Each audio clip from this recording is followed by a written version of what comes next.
Hi, and welcome to Fabric Bias. It is Monday, July 1st, 2024. Happy birthday, Mom. And this is my second take on making this bag here. Yesterday, I filmed a video showing how I developed this bag and my process of going through and sewing the bag as I was learning what I was doing to make this bag. And today, I am actually going to sew a second one so that I can do a better video, because this video has lots of mistakes that I made in it.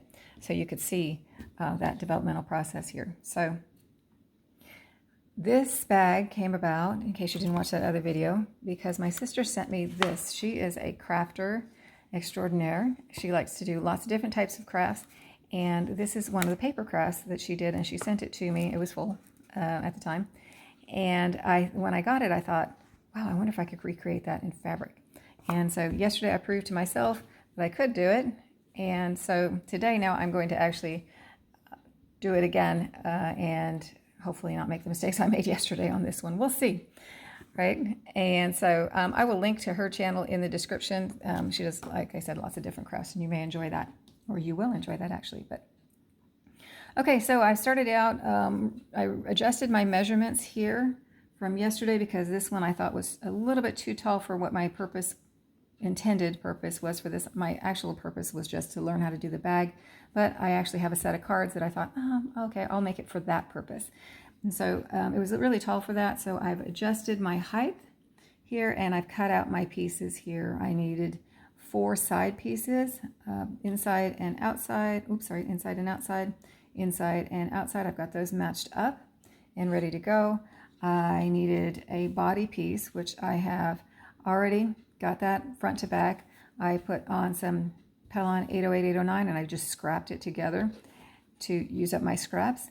And I have cut and curved my top here. And the way you do that, I'll show you on this side, although I'm not going to curve it, is you're going to carefully match up, fold it in half along the short edge here, and you're going to carefully match up your corners here, making sure everything is lined up on the edge together. And then you're going to take your scissors here, and you're just going to cut, and I'm not going to do it because I don't want to curve here, a gentle curve here. And then when you open it back up, you'll have a matching curve on both sides. And you might have to clean it up a little bit, but you want to make sure that when you match it back up, and make sure that it is matching. Otherwise, it won't match when you get to the final product. So these pieces here are the ones I forgot yesterday when I was sewing. This right here is the fabric loop I put on the outside here. And I actually sewed this yesterday when I made this bag. I just sewed an extra long piece, knowing that I was probably going to do a second one, and having no use for that piece of fabric anyway, so I just went ahead and do a long one. And I have sewn a handle for this pouch here, and I'll show you again how you go about making that handle. Super easy. You take your length of fabric and you go to the width, and you're going to start off by folding it in half down the full length. I've only done the tip of this one because I'm not using this one. All the way down the length, and then you press that and press in a line there. Then you open it back up again, and you take your raw edges and you fold them into that press line. So you're going to go right here and right here, and you might want to press them one at a time. Sometimes I do them one at a time, sometimes I do both of them at the same time, but you get those pressed, and then you're going to fold it back in half again along that original press line and press again. So there it is. Once you have it pressed all the way up, then you're going to stitch along that open edge. You're going to top stitch right along that edge there, and then you're going to top stitch again on the other side, so they're stitching on both sides of the strap.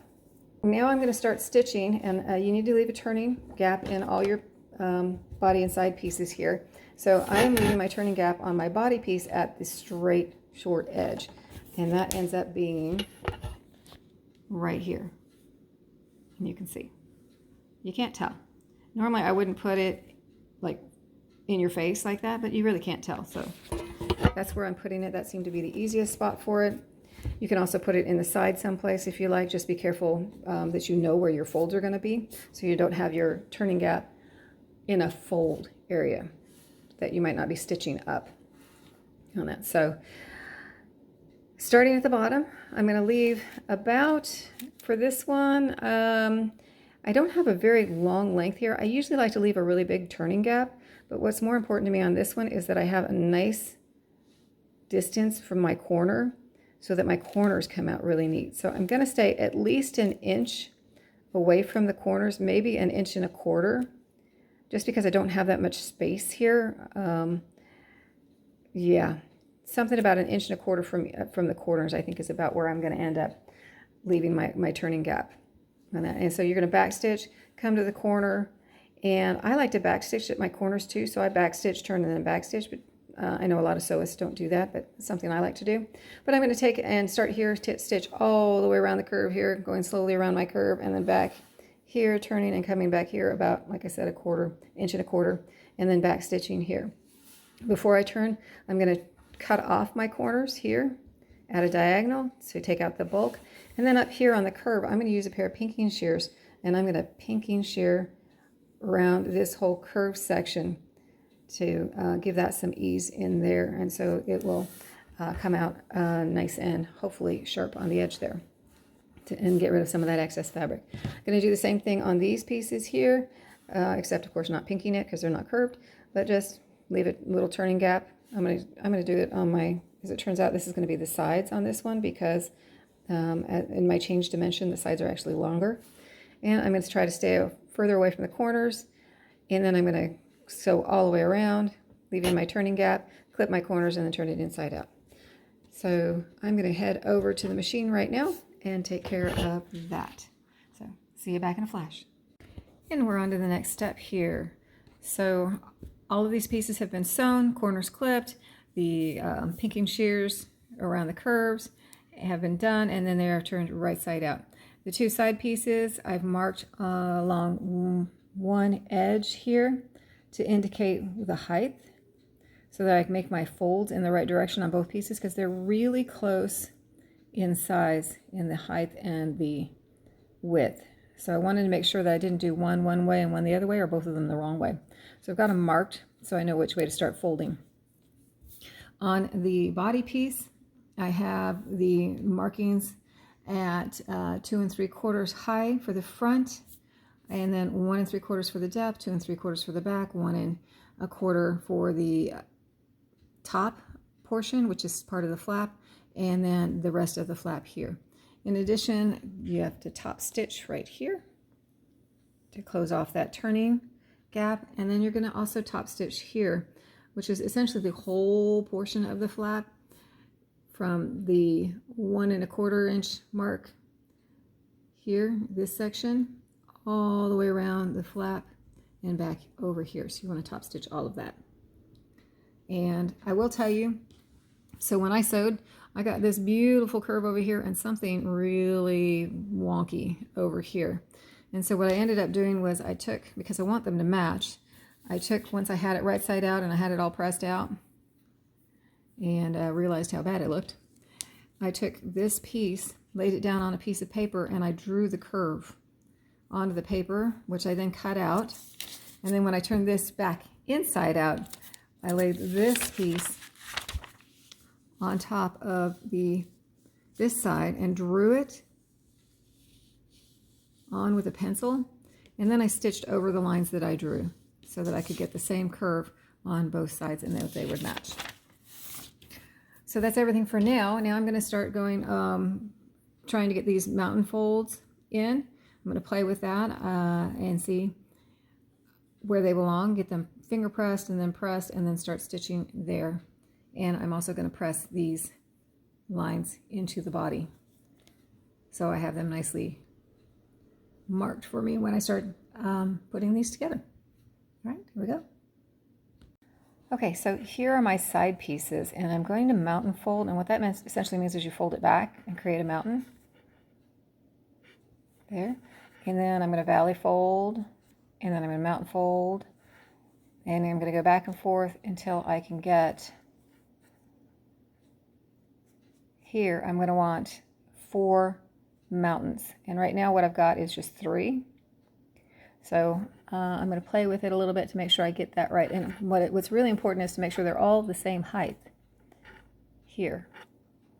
So I don't want one to be like this and then the next one to be like that. That would be bad.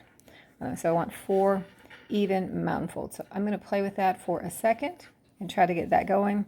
Once I get that in place, I'm going to finger press them really good, and then I'll take them to the iron and I will press my finger presses with the iron to make them a nice solid press. And there we go.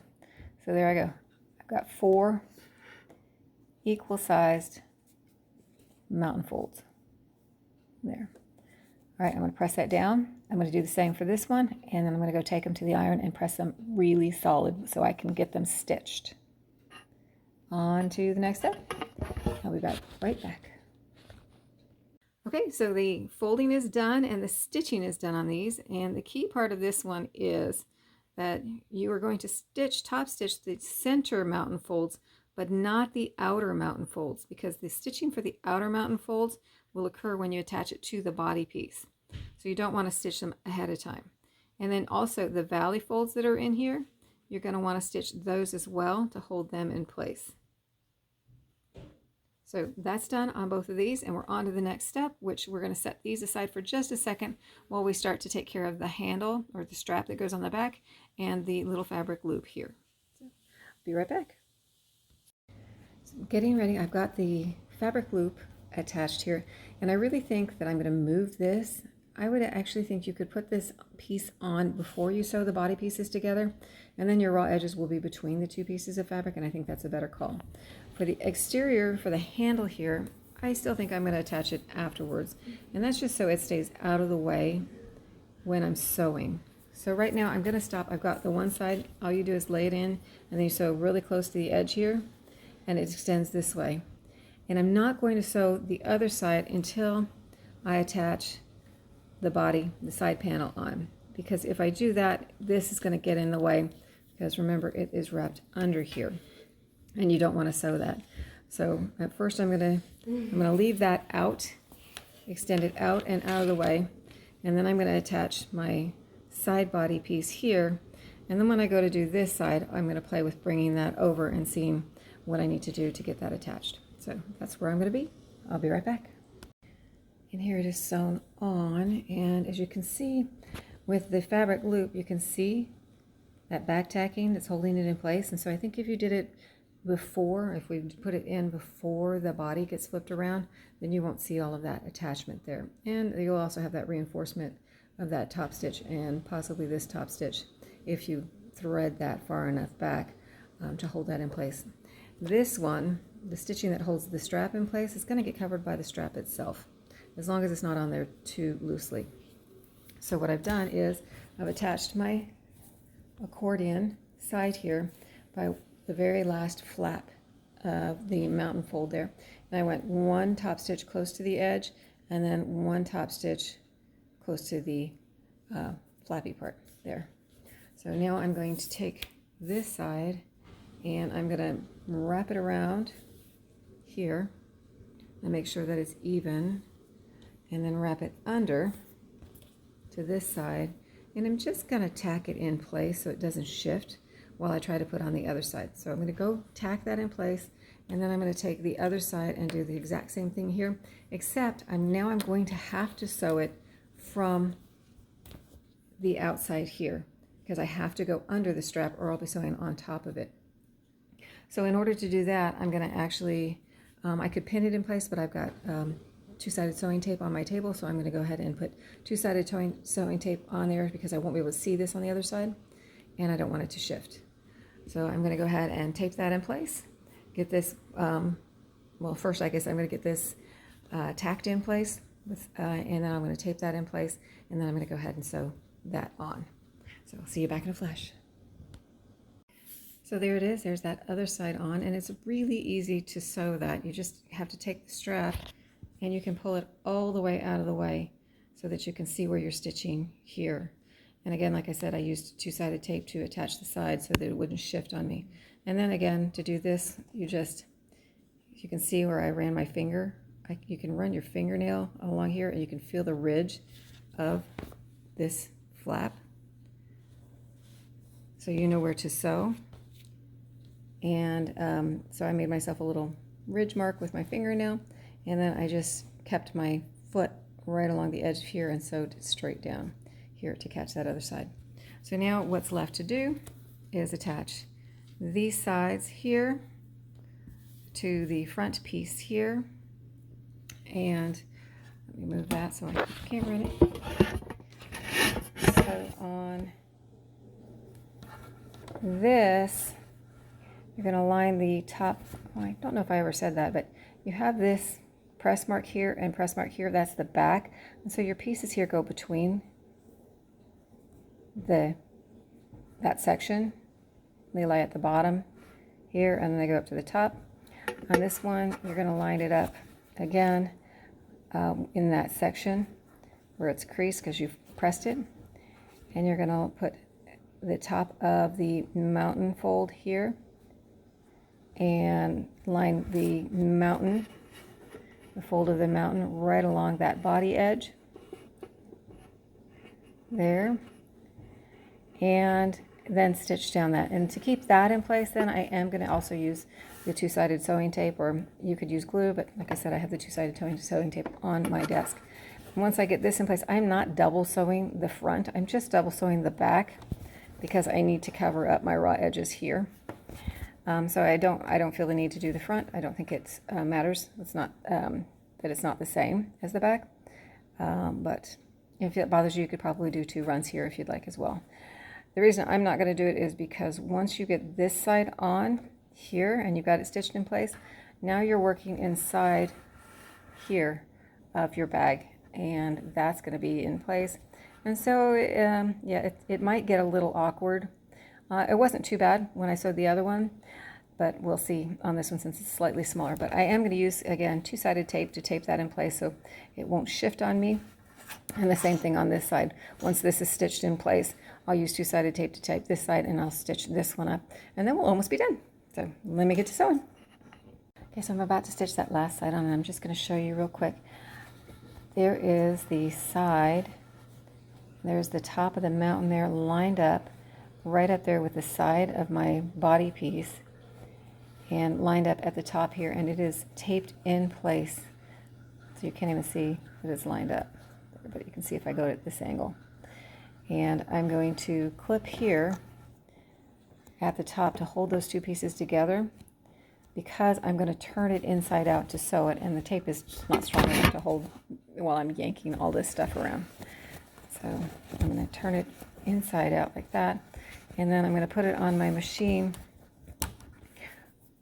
This would be from the front, so I'm going to feed it into the machine like this and stitch along that side to top stitch that edge right there into place. Like I said, if you want to, you could double stitch just like the back is done, and that will hold this flap down, because once the tape dissolves, the first time you wash it, that flap will be there, but I'm not worried about it, so I'm not going to do that on mine, but you can on that. So I'm going to go in and I'm going to top stitch that, and then what will be left is the snap, and let's get to it so I can get right back to that. So it's all stitched together. I've got it clipped on both sides just to kind of hold it in place. I'm going to go over and repress this because I've been yanking on it to sew it, so my accordion folds are not quite as crisp as I'd like them to be, so I'm going to go ahead and go press that and press this body. I need to put on the snap, and that's easy enough to do. You want to put it in the center, so you're just going to go and match up your side edges here and either make a little crease when you're at the iron, finger crease it here, or put a little mark, and you'll find the center. And then you can find the center the same way here by pulling the body out and matching the two side seams and finding the center here.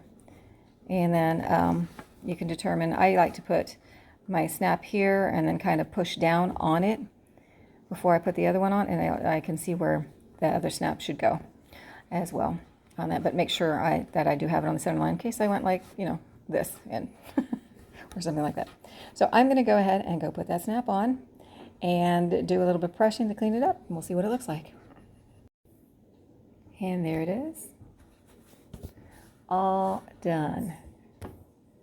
So here is the original my sister created out of cardstock paper and then gifted to me. And here is my first attempt at recreating it. Except that when I did that, I forgot to put the handle on, or the strap back here, and this loop.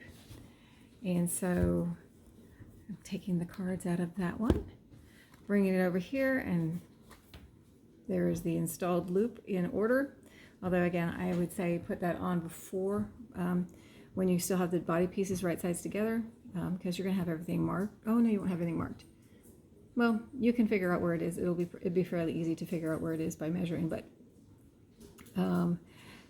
you can see here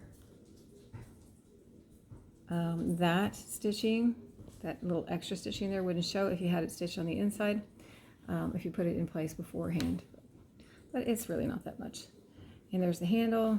This still goes on after the fact, but you don't see any of that because the handle itself or the strap covers it up.